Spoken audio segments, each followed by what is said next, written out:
As a pastor, I get asked all the time, what is the best Bible translation to use? And my answer might surprise you. What's up? It is Tim from Rock College, and many times when you're looking to buy a new Bible on Amazon, or if you go to a Bible app, you see all these translations out there. It is a natural question to ask, well, which one's the best? Well, what we encourage our students here at Rock College is, because there are so many great translations out there, is to have two types of translations. The first type of translation we encourage you to have is what they call a functional equivalent, or a word-for-word translation. This is your NASB, your New King James, your ESV. These are these word-for-word translations that try to take the original language, Hebrew or Greek or Aramaic. They try to take like a Greek word and then line it up with an English word, and another Greek word and line it up with an English word. And the goal of this kind of translation is accuracy. These are amazing for study. If you want to do a Bible study, if you're studying to preach a message, the word-for-word translations are your go-to. And there are pros and cons to it. The second type of translation I encourage you to have is what they call a dynamic equivalent, or a thought-for-thought translation. And what the translators try to do in a thought-for-thought is they try to take a whole thought in the original language and then translate that whole thought. Then take another thought and translate that whole thought.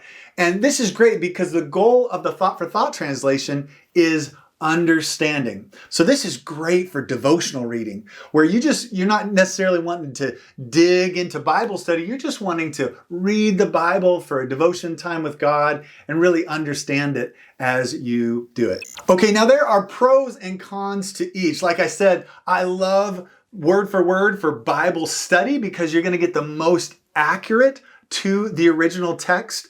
But sometimes the word order in the word for word can be a little funny, because Greek word order is different than English, and so it can feel a little choppy. Also, the word for word uses the original measurements and weights. They also use original phrases, which was really understood back in the day, but for today's era, we're like, I don't know that. For example, I don't know the last time you used the phrase kicking against the goads. One example is the word adelphoi that's used in the New Testament, and it was used to address the entire congregation. They would get up and say adelphoi. Well, literally it means brothers, and that's how a word-for-word translation would use it. It's kind of like the phrase, hey you guys, and if I were to say that to a whole congregation, everybody knows that I'm talking to everyone. But to a modern ear, when you hear brothers, it would feel more like I went up to a group of men and women and said, hey ladies. Well, the guys would kind of assume that I weren't talking to them. And so a thought-for-thought translation would say brothers and sisters. Now, there are pros and cons to the thought-for-thought translation as well. It's actually not the best for Bible study because it's not the most accurate to the original language. However, it's amazing for devotional reading, and I highly, highly, highly recommend it if you're kind of new in your Christian journey, because when you're just starting to read the Bible, you want to understand it, and that is the goal of the thought-for-thought translation. I want to leave you with this final thought. When the New Testament was written, it wasn't written in the high academic Greek of the day. It was actually written in what they call the Koine Greek, or the everyday common speech. Well, what does that mean for us? It means the Bible was meant to be understood by the everyday Christian like you and me.